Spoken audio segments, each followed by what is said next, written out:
Today, Liel from Drew Control is going to join me on stage to talk about being good neighbors, how to develop applications that are acting as good neighbors, and specifically modern applications. And this is what we are going to focus on. We are going to focus a lot about how do we build today modern applications that are working together with legacy and traditional applications, and how to build them in a way that they won't interfere with other parts of the system. So actually, the idea to this talk came to me about 2 years ago, when I went together with Ofer Dubrovsky from Nielsen Media to record one of those episodes of This Is My Architecture, which I'm sure you're familiar with. And in this specific episode, we spoke about how Nielsen developed a fully serverless application, an end-to-end serverless application that is processing 55 terabytes of data on a daily basis. This is a super popular This Is My Architecture episode. You can find it on YouTube. It got almost 170,000 views. And that's a lot for This Is My Architecture. And after posting the video, we started to get comments. People started to write comments about the video. And one of the comments that drew my attention was this one, talking about the fact that Nielsen developed a system that is eventually a DDoS attack on their partners. It was so powerful, it was so well designed in terms of the capacity it can handle, that the partners they've been working with start to complain that they are actually attacking them. They're killing their systems by sending too much traffic. And that was amusing at the beginning. And then came another comment saying that it's not a DDoS attack on their partners, it's actually a DDoS attack on their internal systems as well, because they had to spend a lot of effort to make sure that their internal system can work with the capacity of this specific part of their system. And eventually, this made me think how to prevent this. How can we build systems that, from one hand, they are super scalable. They can process huge amounts of data. They can work in really, really large scales. And sorry about that. And from the other hand, make sure that those systems can actually work with other parts that are not that scalable, that are not so advanced, and they are not that modern. And there are a lot of examples for that. And actually, how do I create a system without causing damage to other systems? So this is going to be our focus today, how to do that, how to design those modern applications without causing damage to other parts of your systems or your partner systems. Before we start talking about that, let's talk a bit about modern applications. What is so special about modern applications and how they evolved through the years? So I've been developing applications, mainly web apps, for more than 20 years. And it's changed a lot since I started with very basic web apps. So first thing that changed is obviously the scale. I used to develop at the beginning systems for maybe a few hundreds of users, then thousands, then tens of thousands. Used to be a huge system. Today, we're building systems for millions. It might not be human users, but APIs, other ways of communication between parts of systems make me think about how do I scale to millions. Another challenge is everything related to go global. Our customers are everywhere, and they're accessing the system from many different locations. This is a very big challenge. It's a technical challenge. There's a lot of technical complexities regarding building global systems, but there are other challenges as well, starting from cultural challenges or regulations that you need to make sure that you're working according to them when you bring your system globally. And then there is the response time. So I still remember those surveys that were talking about people willing to wait about 7 seconds for a web page to load. I want to see a single person now raises their hand saying they are waiting to wait 5. 2? 1? Less than that? Today we're talking in milliseconds. And this is very important when designing a system. The response time is super important. People are used to get what they are looking for really, really fast. And data, of course. Data became a very big characteristic of modern applications. We started from gigabytes, then we moved to petabytes of data, and we are handling a lot of data with those systems. And those are the 4 things that we are looking at with modern applications. We are not going to talk about all of them. We are going to focus on the scale and on the response time, and how can we build systems that, while doing that, are actually working with other parts of your system? So let me give you a few examples for modern applications and their ability to scale really, really fast. So we are going to talk a bit more about serverless today, but it doesn't really matter. Everything we're showing here can be implemented in any technique. So let's say you have a very basic application based on containers. Let's say this is an online store that has a catalog in the first pod, the top one, and your shopping cart or your checkout process on the second one. And there is more traffic coming, so you're scaling it. You're adding additional pods to your setup, and it can scale as much as needed. It can scale really, really fast, and the more you scale, the more traffic you can process with this part of your system. The other part stays the same, because usually in online stores, most of the people will go to the catalog, less will add something to the cart, and even less than them will go and do the checkout. And your other part can scale as well, but it might not. It actually depends on the traffic of your customers. And this is a very common pattern, and it can be done with all kinds of technologies and all kinds of techniques. And let me give you another example. So let's say you are processing data. And this is actually very similar to what Nielsen were doing in the video I was shooting with them. So you're processing data. The data comes into your system. It can be from an AWS service. It can be from anywhere else. And it goes to a Lambda function. This Lambda function, the only thing it does, it actually looks at the stream and decides what needs to be done with it. And after the decision, it will go and spin up in a fan-out architecture additional Lambda functions to actually go and process this data. Now, the number of functions you can load is basically limited by the limits of your account. We're going to talk about it later. And you can spin up thousands of Lambda functions to process this data. Now, if this part of your application is actually working with additional modern systems or services, like an additional Lambda function, or Fargate, which is a way to run containers in a serverless mode, or AWS services that were designed for very high scale, like SQS or even DynamoDB as a database, you usually should be fine. The other services, if designed correctly, if configured correctly, should handle the load as needed based on the needs of your dispatchers and your worker Lambda. But if you're working with a traditional system or a legacy system, such as an external system which you don't know nothing about it, or third-party API, or even a relational database, then, well, I'm not sure. It might work, it might not. And the problem is that when you find out, it's usually too late. And if you're not taking this into account, you might run into all kinds of issues. We're going to talk about them in a second. And the question is why. So there are several reasons for that. Let's talk about a few. First of all, scaling. We've been talking about scaling of containers and scaling of Lambda. This can happen really, really fast. So even the slowest Lambda with a cold start of 5 seconds, which is very, very long, it's still scaling really, really fast. If on the other side there are physical servers, there is no scaling whatsoever. And even if there are virtual machines, if it's on VMware or even on EC2, on AWS, it takes time to scale those virtual machines. The fastest you can load another EC2 instance is usually around 2-3 minutes. If you're using Windows, this is much more. And while your Lambda scaling in milliseconds or in seconds in the worst case scenario, the other part can cope with that, and that might create an issue. Another example for that is that in many, many cases, serverless functions and containers can be completely isolated and egoistic. So as somebody coming from a very long background of a backend developer, we used to share a lot. We used to share connections. We used to share memory, threads. We really try to use all resources inside our machines to make it as efficient as possible. A serverless function is the complete opposite of that.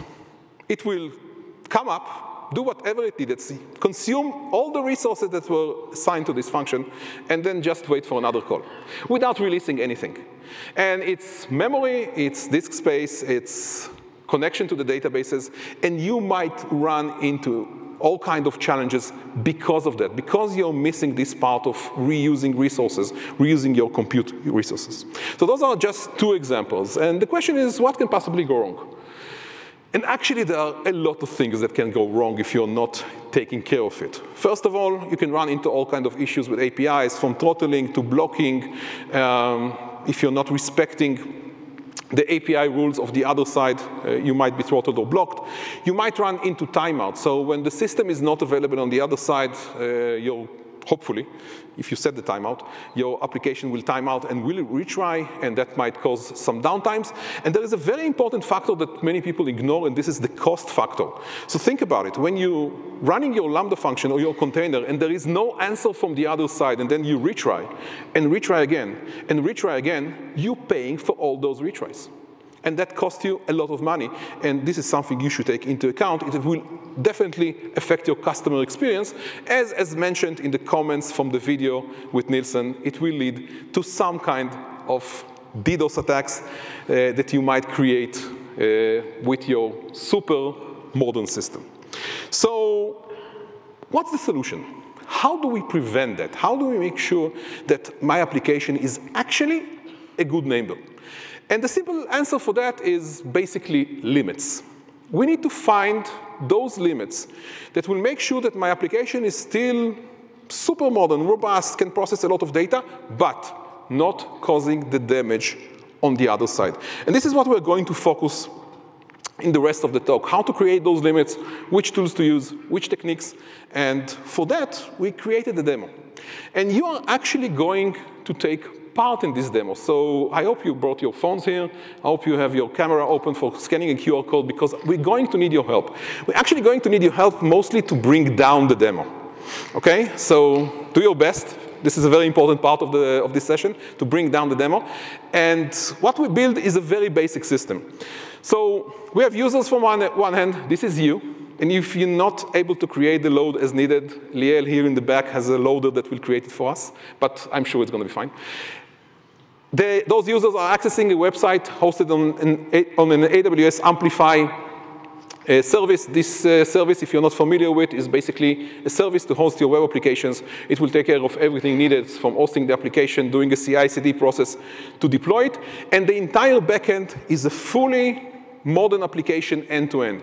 API gateway to get your calls, to get your votes for your favorite colors, to get my request to display the results, a Lambda function that is connected to the API call, and DynamoDB set up in auto-scaling so it can scale up and down as needed to store your votes and store your data.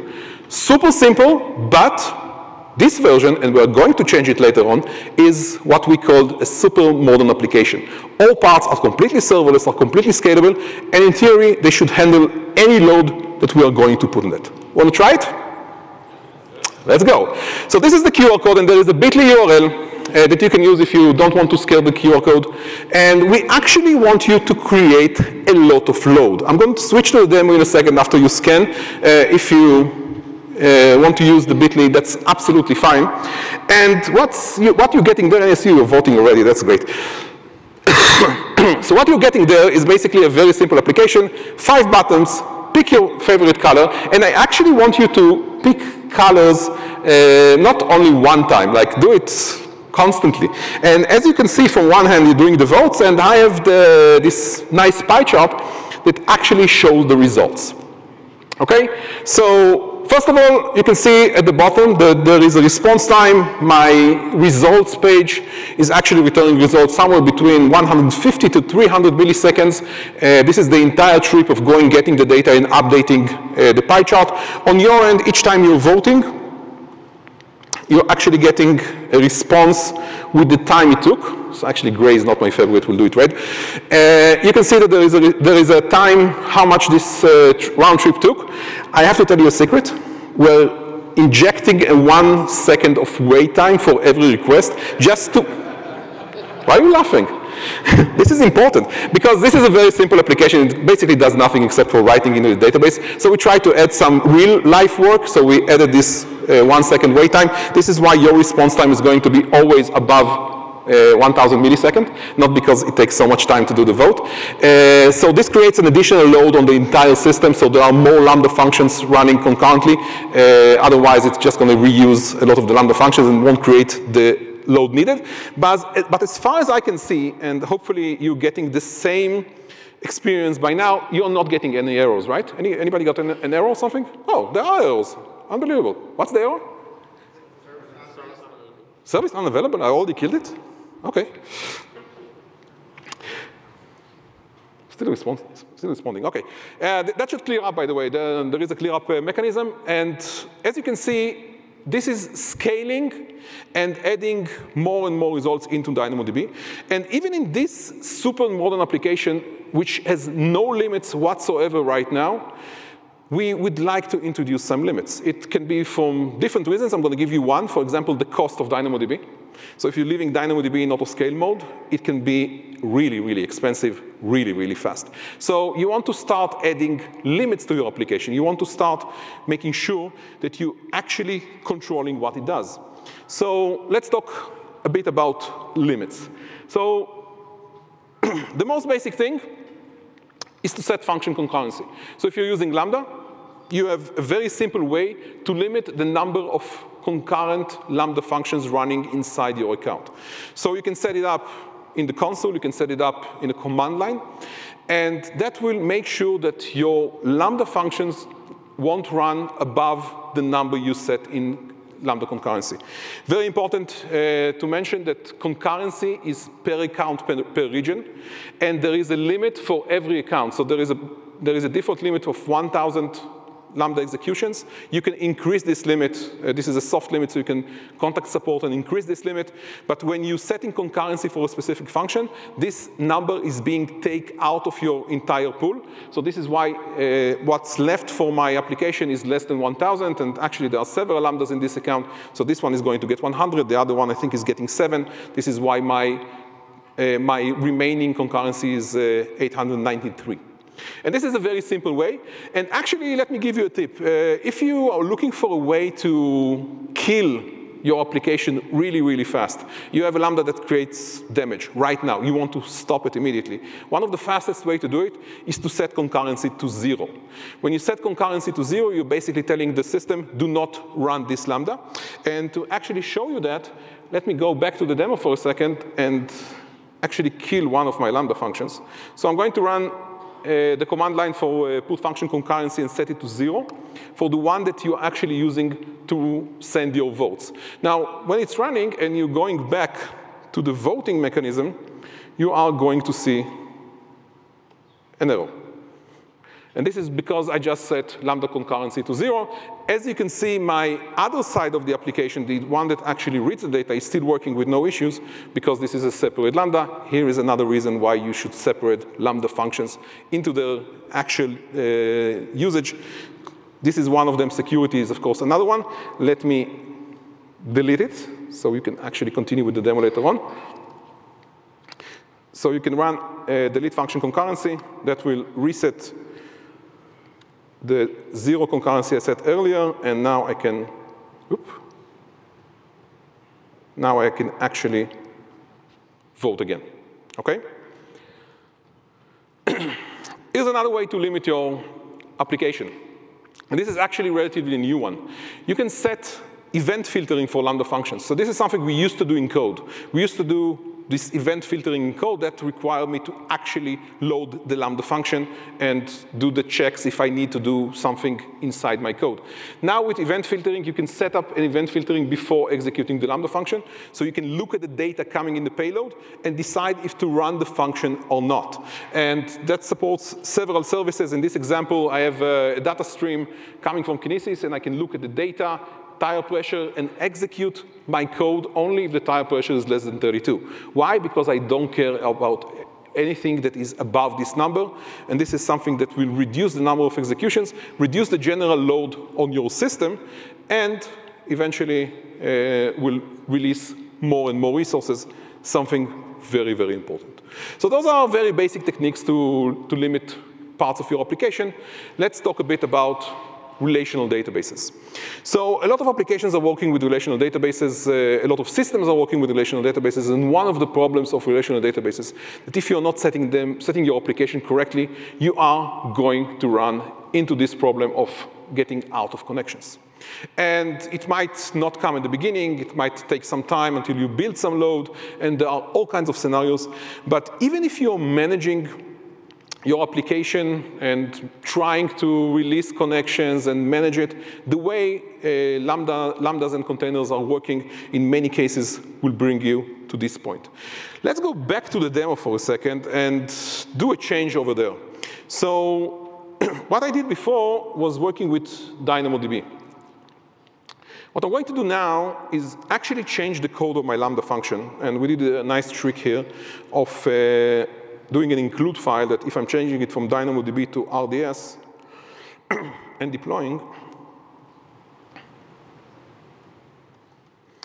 I'm actually changed my application to use DynamoDB at the back end. You can see the numbers are different because we basically now started from scratch and the vote is starting. And this is the part where I need you like really vote many, many times. And thank you very much, that was fast. We were testing it with 20, 30 people, and it was crashing, so with the full room here, it's actually happening faster. But this is what you're going to run into it. As soon as I switch to RDS, the number of errors I'm going to get, and I think that most of you are going to get an error after 2 or 3 clicks, is happening really, really fast. And the reason for that is because my Lambda function does not reuse connections. And I'm using a very small RDS instance. That's another secret behind the scenes.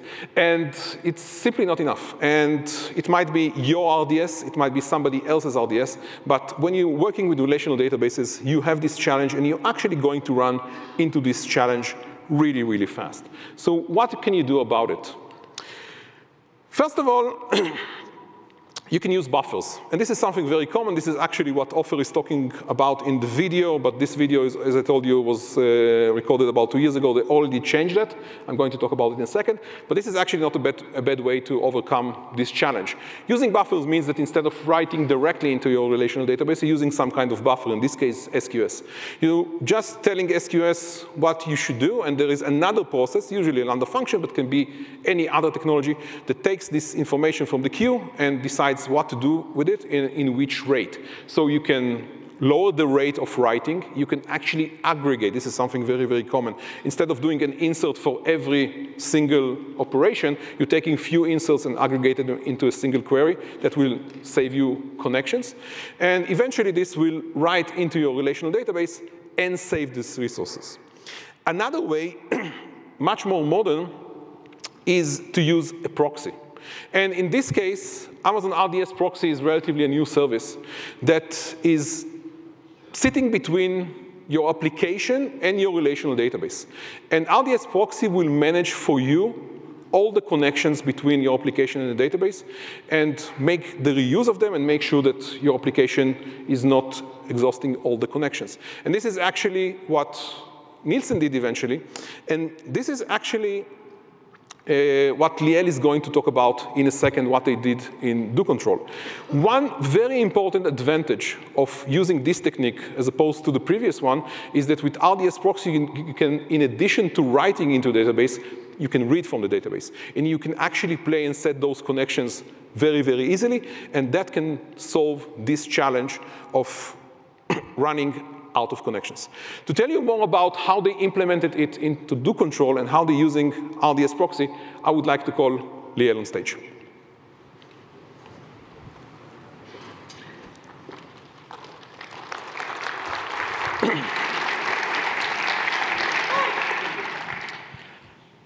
Hi, everyone. My name is Liel. Super excited to be here today. This is my first time in reInvent and also in Vegas.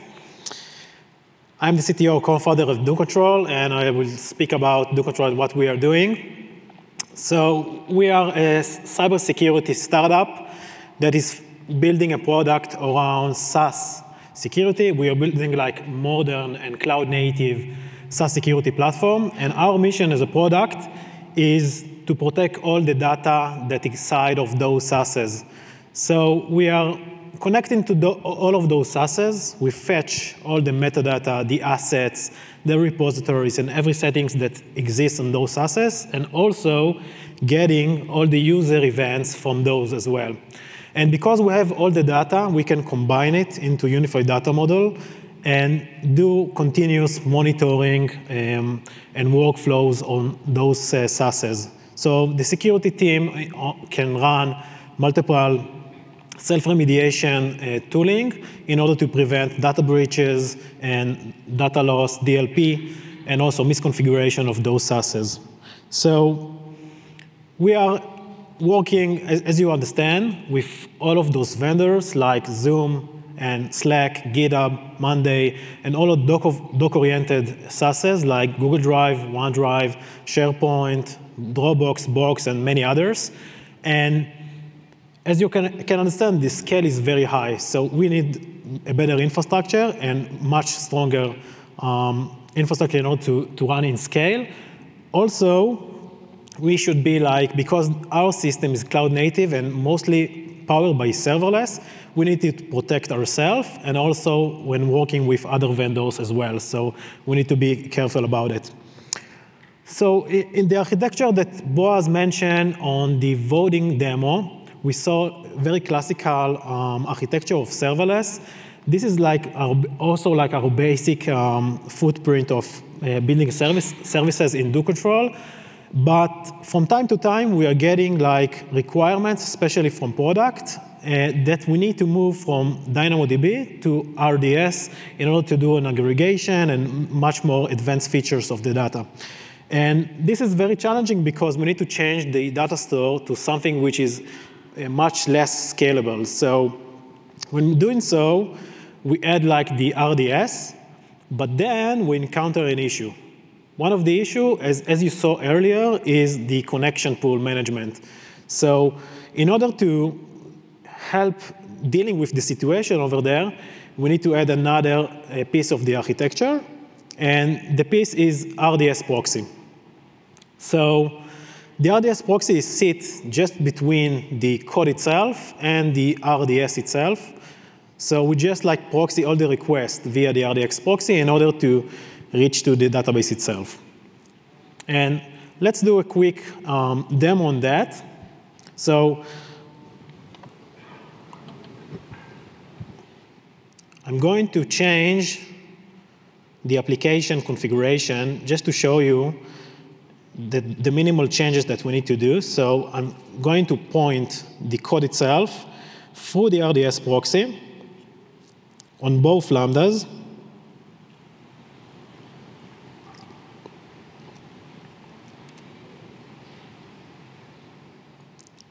And now let's like try to revote again and see what happens. I also like vote from here. As you can see, like it may fail for some of you, but it's much more stable in terms of connection pooling. And this like give you the ability to read or write via the RDS proxy, and now the connection is managed like better in terms of scale and reuse of connection because we change the RDS proxy.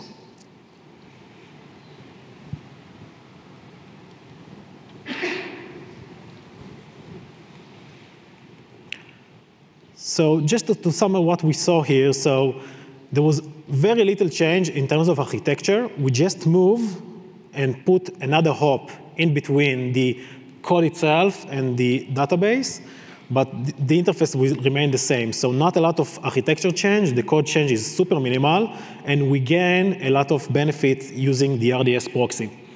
So I will tell you a bit about this implementation and Do Control.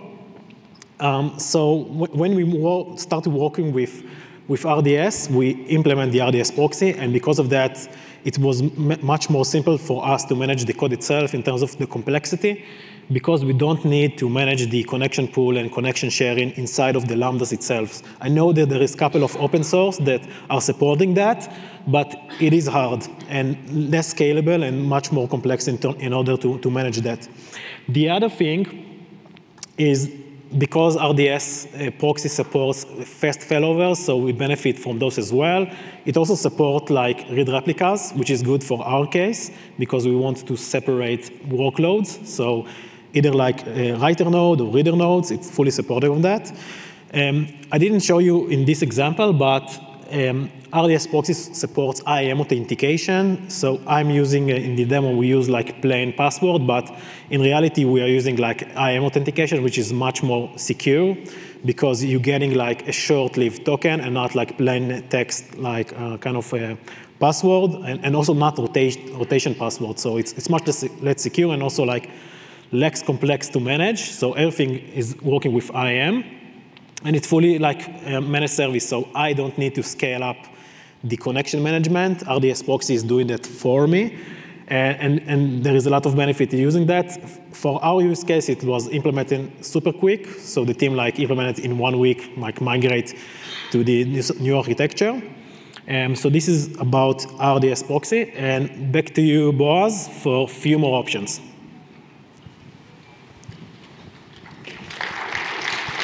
Thank you. OK, so let's have a look at some other options to make your application better behave.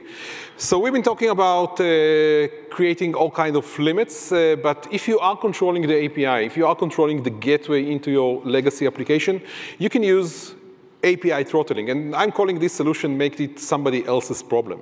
Instead of actually taking care of your problem, let somebody else, let the API user actually take care of it. If you're using AWS API service, you can actually set usage plans. And those usage plans will allow you to protect your legacy application. So for example, if I have a legacy application and would like to have a usage plan for this application, I can set up something with only 10 requests per second and up to 100 calls a day. Why? Because this is what my application can support. And it can be any number. If I have a modern application from the other end, I can set a usage plan that is basically unlimited or limited for some degree, 500 requests per second, which is a lot, and no limits in calls per day or something similar. And once again, this will allow you to control the number of requests to your legacy system based on what your legacy system can support. But that's only if you have the control on this gateway. Another great way is to use some caching. And I want to go back to the neighbor's example. In Israel, it's very common to go to your neighbor and ask for a glass of milk or a cup of sugar if you're running out of them. And usually because I'm not reading the entire recipe from start to end as you should when you're cooking, I always find in the middle that I actually need 2 glasses of milk for my recipe. And then I'm going to the neighbor again. And caching is exactly this idea. Caching is reducing the numbers you're going to your legacy application to fetch data from. And there are all kinds of ways to do this caching. And there are a lot of scenarios when the data that you're fetching does not need to be updated every millisecond. Even if you're going to fetch only 1 out of 10 times, it's saving 90% of the traffic, 90% of the load. So there are several options to do that. When using containers or Lambda, you can use local disks. With Lambda, we just increased last year the local storage to 10 gigabytes. You can use EFS mounting. You can use memory. And usually what people are implementing is a very simple mechanism that goes to the database, legacy application, whatever, pulls the data, saves it on the disk, and on the next request, you check if there is a copy on the disk, use this copy, and actually validate that this copy is still fresh enough. You will set up any number, if it's seconds, hours, even days. If it's not fresh enough, fetch it from the origin. If it's fresh enough, use the local copy without going to your legacy application.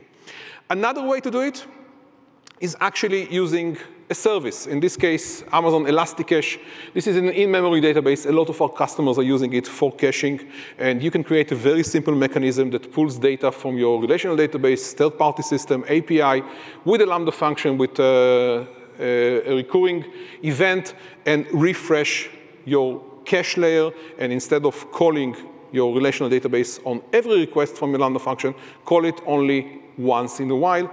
And that will actually give you a lot of options and will reduce the load dramatically, and my neighbor won't be affected by the fact I'm knocking on his door again and again and again. And the next part we want to talk about, and I'm going to call Liel for that, is actually to rethink the way you design your applications. And to talk a bit about asynchronous workloads and how they implemented them in Do Control, Liel is back on stage.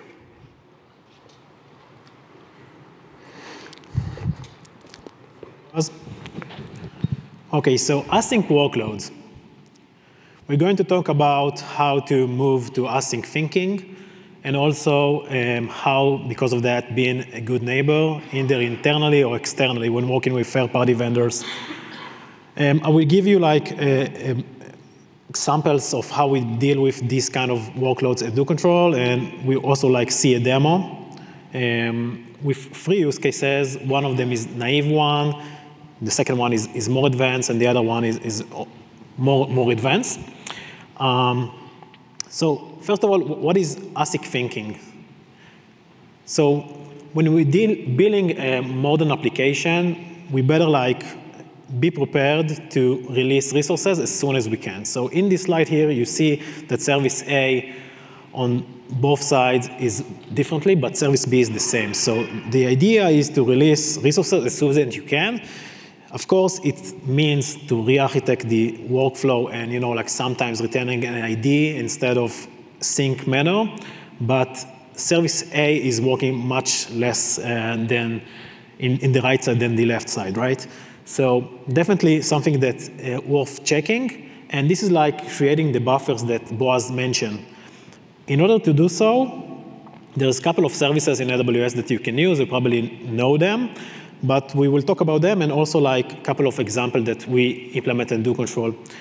I can give you an example of dealing with a large scale transaction to the database and how it's affected the SLA in general. So the first 2 ones is SNS and SQS. So they are very mature services, well-known, well-used, and goes together hand by hand, right? And at DoControl, we had a use case that we have a lot of file write to the database, and it was directly. And this has created a lot of load to the database. And from there, we tried to make it more async. So all the transaction was written to an SQS database, SQS queue. And from there, we can manage the load to the database itself. So the application wasn't overwhelmed from the connection of database, and it can scale as much as the database can scale. But we are in control over here because the SQS is giving us enough of buffer. And it provides a lot of features like dead letter queue and also retry mechanism. So we can control of the write to the database, either by chunks or one by one, depending on your use case. But this is put a very handy buffer between the application code and the database itself. The second 2 services here that we're going to show also in the demo is EventBridge, especially API destination, which is a small feature of EventBridge, but is kind of handy. And the second one is Step Function. So API destination. So if you don't know EventBridge, this is the event bus of AWS. It supports a lot of notification, and it has a feature which called API destination. And API destination is a feature that helps you send data either to AWS partners like Datadog and PagerDuty and Splunk and others, or general API HTTP calls. So if you have a use case that you need to UDP, send HTTP traffic, this is a very good service to use. And few things that you need to know, it has built-in support in authentication, so API keys and basic authentication, and OAuth as well. And it also has rate limiting built into the system. So if you're working with third-party vendors or even internal API, you can set the limit of the number of requests per second that you're going to use this service. And AWS will manage it for you. So you won't hit the rate limiting. But if you do, and you get an error, general error, network error, things like that, or retry after that we will see what it is in a few slides. It has built-in support in error handling. So if it doesn't return 200 OK, you have auto retry with a support of dead letter queue. So it takes this problem and manages for you in order to do the API calls. The second one is Step Function. So this is a state machine service, fully managed service from AWS. And we use it at DoControl as a building blocks to all the async and offline processes that we are doing. And we run very long processes. Some of them can take minutes. The others can take even days. So it really like help us to design a better system that is visualized, like we can understand like where is the process, is it stuck, is it has errors, and also it has a lot of integration with AWS services, either if you want to make like an async API call or sync API call, so it supports both of them. It has like nice UI, you will see it in the demo a few slides ahead. And also you have like full audit of what happens for the execution, so it's very handy for us. And let's talk about the demo that I'm going to show you. So think about of classic state machine that we want to build. So in order to get here, I had to book a flight, then book an hotel and buy a ticket to the reInvent, and then let's say car rental. And in the end, I want to get like a webhook notification that everything went smooth. And each one of them is a different vendor. Think about, like an API call externally. And actually, like a lot of things can go wrong here. In case each step of them failed, I need to roll back. So this is like the case that we're going to focus. And what actually can go wrong? So there is a lot of, the range is very wide, from network issues to runtime issues on your end or on the third-party vendors to timeout issues to rate limiting, but each and one of them can fail at any time. Sometimes it's your fault, sometimes it's the other vendor fault. So when you're working with a lot of API calls like we do in DoControl, we need to be prepared every time that everything can fail. And it's very hard to build like a model system and maintain this kind of resilience, but this is like the reality. Everything can fail all the time. How it looks like from the technical perspective. So when you are doing API call to a server, the best server wants to say, you know what, you sent too many requests, and you get like 4 to 9 HTTP status code, which actually looks like this. This is the spec of the HTTP. So you get like a status code of too many requests, and there is a header. I'm not sure if everyone can see. There is a header, which is optional, by the way. It's not like mandatory. Most of the vendors respect that. It's called retry after header, which states how many seconds do you need to sleep upon the next request. And why this is important? Because if not, you will be punished. And this number can go like exponential. And we saw cases that it starts from second. If we not respect it, it comes to minutes, and then hours, even days. So we better like be prepared to that and really respect the rate limiting and not try without any logic behind the scenes. There is also like a feature of backoff, exponential backoff. Sometimes it's implemented with your HTTP client. And also, like step function is supporting that by default. The default error handling in step function can do like exponential backoff protocol, which is common of handy if you don't have any proper retry after mechanism. And this is a very simple one in order to slip upon from failure to failure. And you can specify also like what is the different like reason for different cases. So sometimes you want to sleep more, sometimes it's less, but this is the default like error handling of every step that step function has. So worth mentioning that. And let's see like the demo. So I'm going to show you 3 parts of the demo. One of them is very simple, basic implementation. We will do it all the demo in step function UI. So the first one is very naive. This is how I will like implement it in code very naively, and we will see the problem with that. The second one is more advanced with the default error handling that I mentioned, and the third one is really respect the retry after headers. The code is over this GitHub link. If you want, it's using the CDK as a deployment, so it's super simple to read also. I have one disclaimer, so I don't do API calls on the demo. It's all mocked, and 70% to get an error, and out of those, 70% to get like too many request error, just to simulate the a loaded system with a lot of errors eventually. It may work for some of the cases, but it's usually like going to fail. So let's switch back.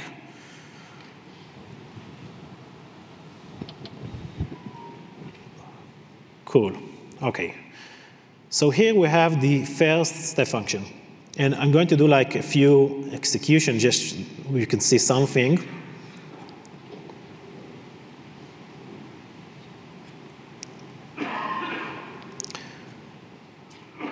So the flow is, as we mentioned, is a few steps, but it will fail most of the time over here. And we also can see like the statistics of a lot of failures. Sometimes it works, and sometimes it fails. So let's do another one just to really simulate the flow. So here, it go to the first phase and it failed on the car rental. So most of the time it fails. So this one is like the very naive way. Think about this is the naive way to implement that in code without ever have like error handling. So most of the time it will fail, obviously. And this is not that resilient, as you can see. So not a good like SLA, and failure rate is much higher. The second one is the same one. Let's do another like few executions.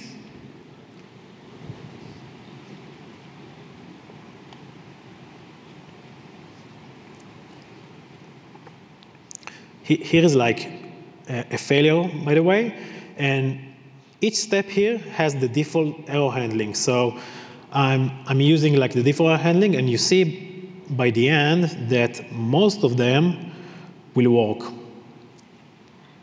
So as you can see here, for example, this is like the too many requests. This is the retry after header. We don't respect it right now. We're just doing another API call, and because of that, it may fail again. But with the default error handling and the exponential backoff, we get to the situation that the overall process most of the time succeeded. This is not a bulletproof, but it's much more safe than the first one. But maybe it's not that, it's not that minimal in terms of sleep, because each step can, retry a few times, and it works by the end, but it's not that minimal in terms of execution time. The third example is the same flow logically, but the implementation is a bit different. So let's run it again a few times, just so we have some data.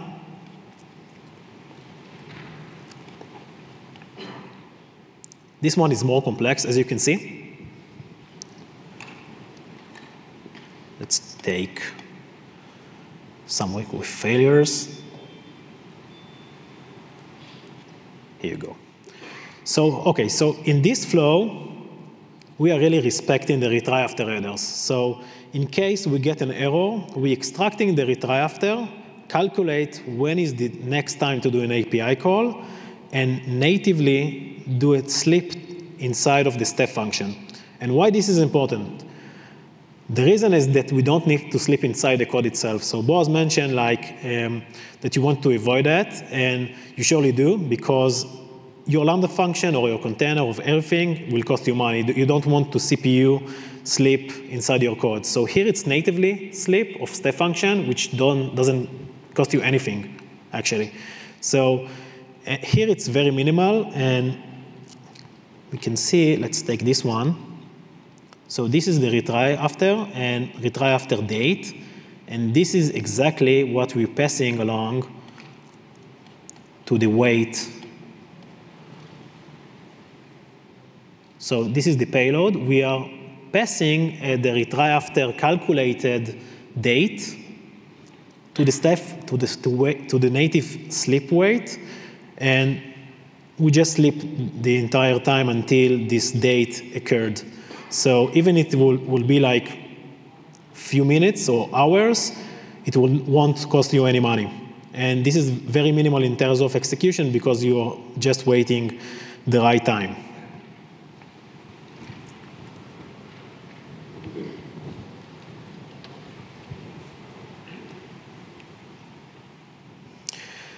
To sum it up, and this is important, if you can take like one thing from this talk, is like the error handling and being a good neighbor. So we want to be a good neighbor by implementing rate limits and error handling inside the code itself. Put buffers, think asynchronously, and things can go wrong all the time. All the things that we can do can fail, and because of that, we need like better processing to handle those. So even if you're running like internal kind of workloads, you don't want to overload them and put mechanism in order to failure. So this is very important. And for us at DoControl, it was very helpful to create all those mechanisms outside of the code, because the code itself can be very complex. Think about try and catch and do it internally in async manner. So it can be very complex, especially if you're building like large scalable systems. So try to put this complexity outside of your code. And step function is exactly for that. Extract the complexity of managing the state between the steps of your code outside. So it could be very scalable, visualize, and also have like built-in mechanism in case there is an error. Another thing is to respect rate limits in general. So if you don't, you will get a penalty, as we mentioned before. And it's super critical, especially if you're doing a lot of API calls. And it's very handy to really implement those kind of restrictions. And use managed services, like we mentioned, like API destination that can send HTTP requests outside of your code, actually, to internally or externally vendors. And also on those kind of services, put the backup protocol. Cool, OK. Thank you so much. I will be like next stage if you have any question. And back to you, Boaz.